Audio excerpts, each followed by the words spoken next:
Now, Long Island's largest radio news team brings you the Associated Press award-winning program, Newsline. Coming up on Newsline, Thursday, November 29th, 2018. Trump cancels his meeting with Putin. Michael Cohen pleads guilty. And a New York professor is being targeted with a hate crime. In business, DD Perks accounts are in danger of being hacked, and Amazon is being investigated by Germany.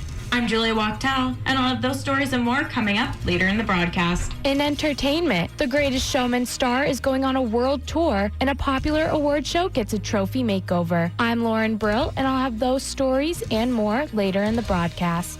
In sports, the Islanders are back in action tonight. The Cavs trade one of their players and an NFL injury report. I'm Jesse Lindell, and I'll have all this and more later on in the show. Good evening, everyone. I'm Nico Bermudez. And I'm Danielle Zolkowski. We begin tonight's broadcast in Washington. Former personal attorney to President Trump, Michael Cohen, entered a guilty plea today to lying to Congress about the Russia investigation. Cohen has pled guilty to putting false statements in a letter to Congress about his contact with Russians during Trump's presidential campaign. According to court documents and ABC News, Cohen has admitted to making misstatements about the, quote, Moscow Project, which was the Trump organization's effort to, quote, pursue a branded property in Moscow. In court, Cohen admitted he made false statements to, quote, be consistent with Individual One's political messaging and to be loyal to Individual One. Individual One is believed to be Trump based on the description of court documents. The crime can result in up to 5 years prison sentence and potentially a $200,000 fine. But sentencing guidelines in the plea deal ranged from 0 to 6 months. He was released without bail. Before leaving the White House today, Trump called Cohen weak and a liar. His personal attorney, Rudy Giuliani, issued a statement also slamming Cohen. Louisiana Senator John Kennedy says President Trump often vents about the Mueller probe. He becomes unhappy when he has an unexpressed thought, and he's got to share it. And that's his style. Not my style, but it's his style, and he's the president, and I'm not. President Donald Trump abruptly canceled his meeting with Russian President Vladimir Putin today, only 2 days before they were scheduled to sit down on the sidelines of the G20 summit. The president says he canceled because of Russia's refusal to release Ukrainian Navy ships and sailors seized during a maritime confrontation between the two countries Sunday. South Carolina Senator Lindsey Graham says Russia is experiencing the consequences of violating international norms. I want Putin to understand that if you trample over international norms, you're finally going to pay a price. I think this is the right signal at the right time. While Russia's position on the incident has not changed since it attacked Ukrainian ships, the president's abrupt move comes after his former attorney Michael Cohen surfaced fresh allegations in court about Trump's business dealings with Russia. Trump announced he was canceling the meeting less than an hour after telling reporters he believed it was, quote, a very good time to have a meeting with Putin. The announcement came in the form of a tweet soon after he boarded Air Force One to depart for the G20 summit in Buenos Aires and a series of bilateral meetings he has scheduled. On the plane, Press Secretary Sarah Sanders told reporters the president made his decision in consultation with Secretary of State Mike Pompeo, Chief of Staff John Kelly, and National Security Advisor John Bolton. A hate crime investigation began at Columbia University after a professor was targeted for the second time with anti-Semitic slurs. Psychology professor Dr. Elizabeth Midlarsky walked into her office yesterday afternoon to find the walls spray painted with symbols of hate. Midlarsky describes what she found in her office to be shocking. I opened my door, and right in front of me was a big red swastika. And I was, to put it mildly, shocked. And then there was one on another wall, and then there was the word on a third wall. She says the content of the vandalism is not shocking. Are you surprised? You know, bias is going up, especially against Jews. While hate crime is reportedly down in the city, the NYPD says hate crimes have gone up by 12% compared to this time last year. Anti-Semitic crimes have gone up 29%. The professor called police but continued teaching her regular classes that day. She says the outpouring of support from students helped her get through the day. Midlarsky says this isn't the first time her office was targeted. She says she received anti-Semitic flyers in her mailbox 10 years ago. The Teachers College president responded in an open letter stating, quote, we are outraged and horrified by this act of aggression and use this vile anti-Semitic symbol against a valued member of our community. Coming up after your Newsline business report, a Bethpage Hospital patient attacks 2 staff members, a CVS was robbed, and a Long Island man is sentenced to 10 years in prison. But first, your live and local traffic and weather update. WRHU News Time is 5:35. Newsline traffic. Starting out on the Northern State Parkway, we're looking at 15-minute delays all heading eastbound towards Smithtown. Be prepared to hit the brakes as there are major slowdowns on the Cross Island Parkway southbound from the Whitestone Expressway to the Southern State Parkway. Now to the LIE, there is currently an accident westbound between exit 63 and the Sancta Coast Parkway that has the left and center lanes blocked. On the rails, there are delays on the City Terminal Zone, Long Beach, Port Washington, and Ronkonkoma lines as all other lines on the LIRR are running on schedule. Up in the sky, flights at Newark and JFK are all flying on time. However, flights at LaGuardia are experiencing delays due to high wind, so please make sure to double check with your carrier before heading out this evening. It is currently 42 degrees and mostly cloudy outside of our studios here in Hempstead. Tomorrow, expect cloudy skies once again with a high of 42 and a low of 33. With your Newsline traffic and weather update, I'm Jake Diamond, and I'll have another up-to-the-minute report later on in the show. Newsline business news.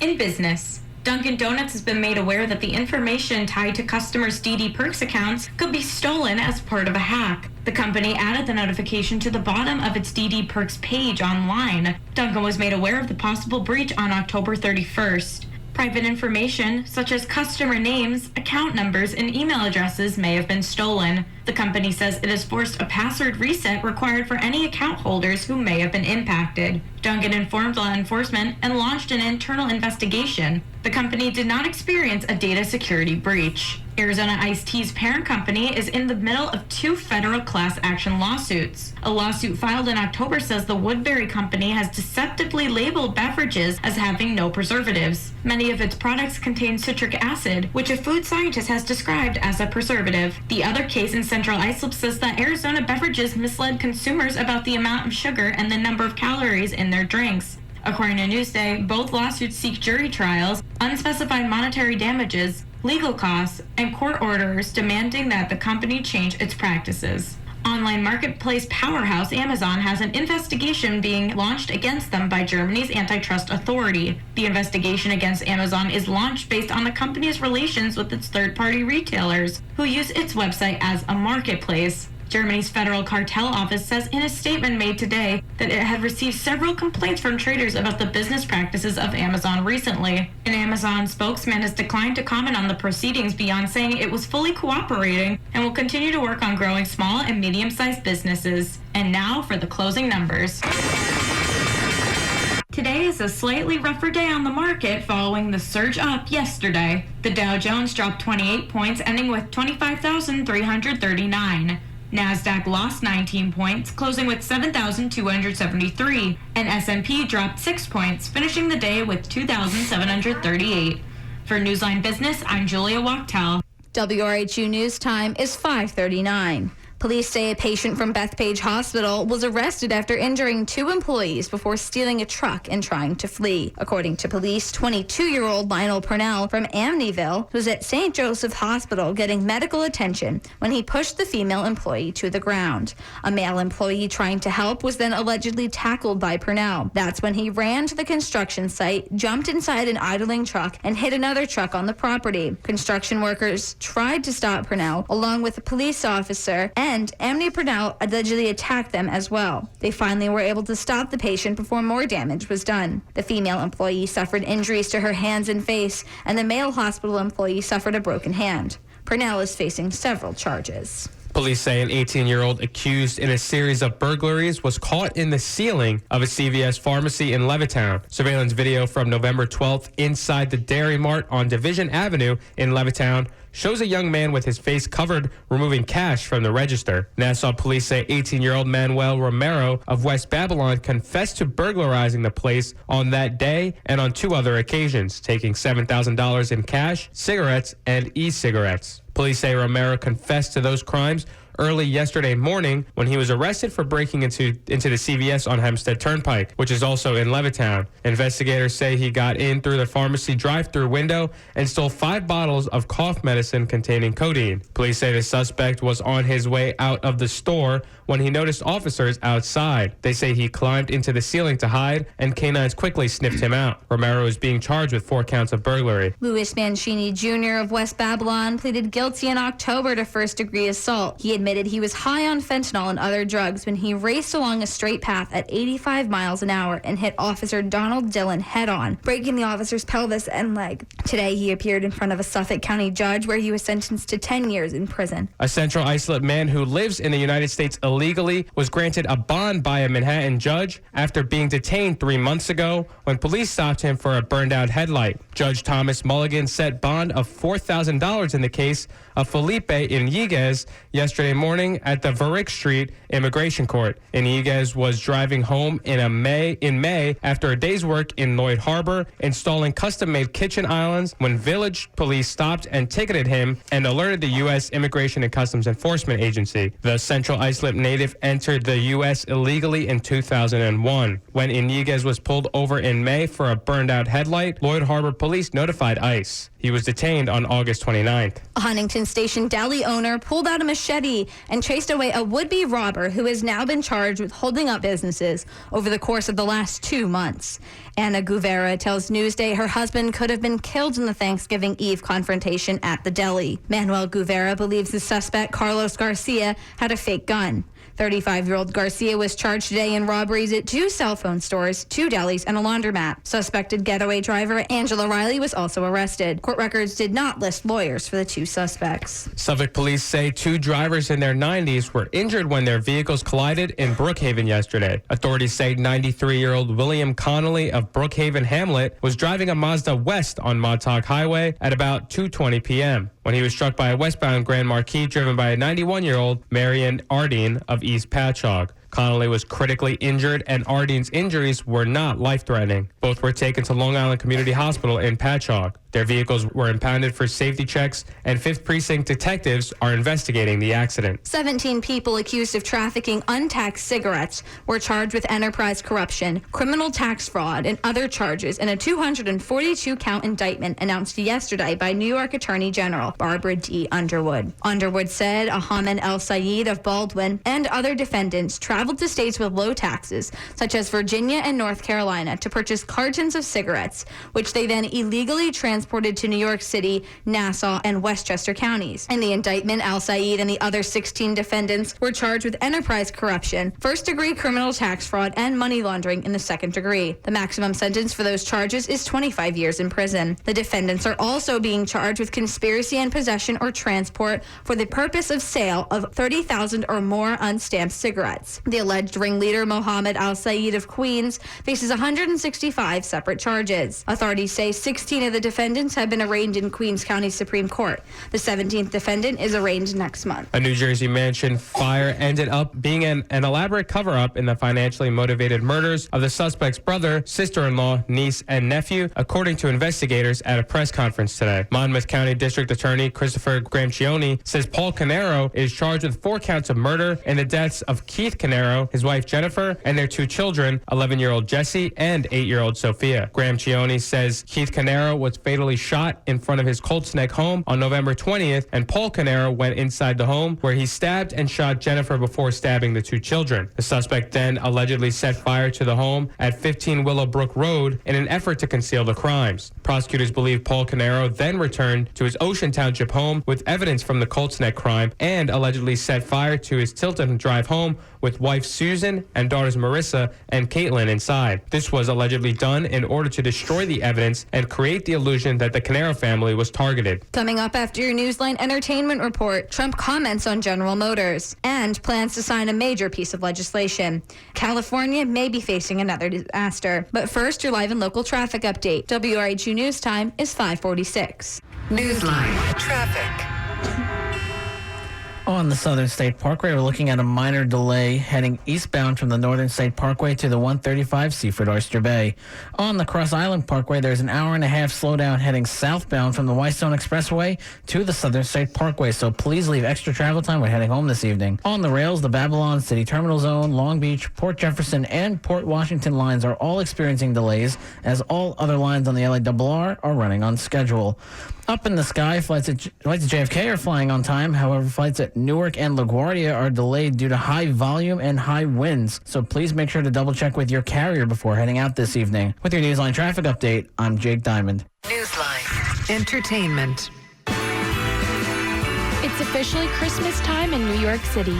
The iconic Rockefeller Center Christmas tree was officially lit last night by Mayor Bill de Blasio. The extravaganza named Christmas in Rockefeller Center was televised on NBC. The event included musical performances from Pentatonics, Tony Bennett and Diana Krall, and Diana Ross, performing classic Christmas hits as well as some originals. The occasion also included a ventriloquist performance from 2017 America's Got Talent winner Darcy Lynn and her puppet Petunia. The 72-foot-tall tree will remain on display until January 7th, and then it will be given to Habitat for Humanity to help build homes. Hugh Jackman announced this morning on The Today Show that he will embark on a world tour this summer entitled The Man, the Music, the Show. Jackman will be accompanied by a live orchestra, and he will perform hits from The Greatest Showman and Les Mis, as well as music from other films and Broadway shows. The European leg will include 12 shows, kicking off at the Barclaycard Arena in Hamburg, Germany, and the North American leg will include 22 shows, starting at the Toyota Center in Houston, Texas. The tour will run starting in May and end in July. Tickets go on sale December 7th. It's almost time for the Golden Globes, and the Hollywood Foreign Press Association announced today the Gold Globe Award trophy has been redesigned. An illustration of the new Golden Globe appears on the official poster for the 2019 ceremony, which was released today. The square marble base is gone and is now circular and bronze. The new models are also larger and heavier. The 2019 Golden Globe nominations will be announced on December 6th, followed 1 month later by NBC's live broadcast of the ceremony on Sunday, January 6th at 8 o'clock p.m.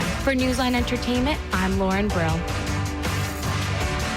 WRHU News Time is 5:48. President Trump, in a tweet early this morning, downplayed General Motors' announcement that it was shutting down several U.S. factories and laying off thousands of American workers. Trump claims it was an anomaly among the broader booming U.S. economy. However, in doing so, the president repeated his frequent false claim that steel plants are opening all over the country. The claim was repeatedly debunked by fact checkers from ABC News and other news organizations during his time on the campaign trail. The White House has declined to elaborate on what the president is actually referring to, though U.S. Steel says it has restarted some blast furnaces that were previously dormant prior to Trump's steel tariffs. BMW offered its own response to the president's tweet, confirming they are, quote, are considering building an engine plant in the U.S. The tweet did not go as far as the president, who says the car company has just announced a major new plant. When the president talked to reporters earlier in the week, he said he was disappointed with General Motors' CEO, Mary Barra. The United States saved General Motors, and for her to take that company out of Ohio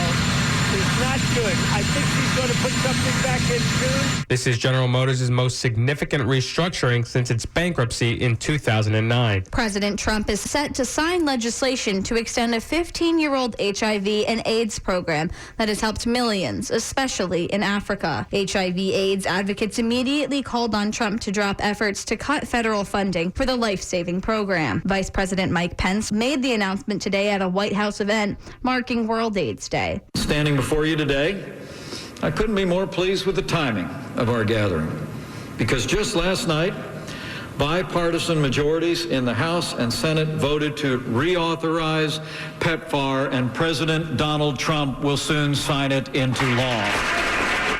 The Senate late last night passed legislation extending for 5 years the president's emergency plan for AIDS relief, also known as PEPFAR, in addition to advancing the bill to the White House for Trump's signature.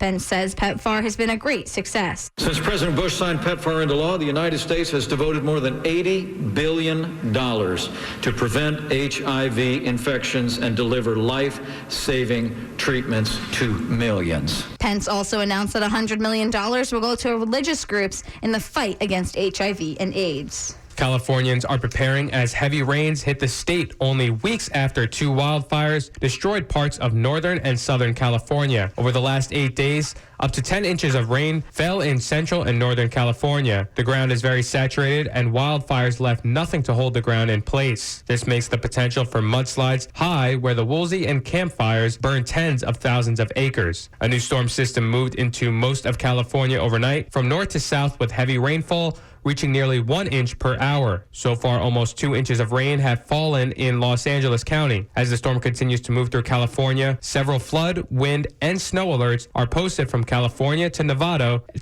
and into Arizona. In the Inland Empire, residents have been told to evacuate parts of Lake Elsinore, Corona, and Glen Eden. A 13-year-old girl from North Carolina was found safe in Oklahoma last night, nearly 3 days after her family reported her missing. Authorities found Aubrey Ecree with a 23-year-old man in Chakota, Oklahoma. According to the FBI, it is over 900 miles from the girl's home in Rutherford County, North Carolina. Police arrested Jacob Gardina of Albuquerque, New Mexico on the scene. He is facing abduction charges from North Carolina, and additional charges could be pending. Aubrey was last seen by family members on Sunday night and was reported missing the following day. A witness reporting seeing her getting into a car with an unidentified person in Mooresboro, North Carolina on Monday. Last week, the National Organization of Black Law Enforcement Executives from Alexandria, Virginia, teamed up with relief organizations to help those affected by Hurricane Florence. WRHU's Jesse Lindell has the story. The storm kind of devastated the residents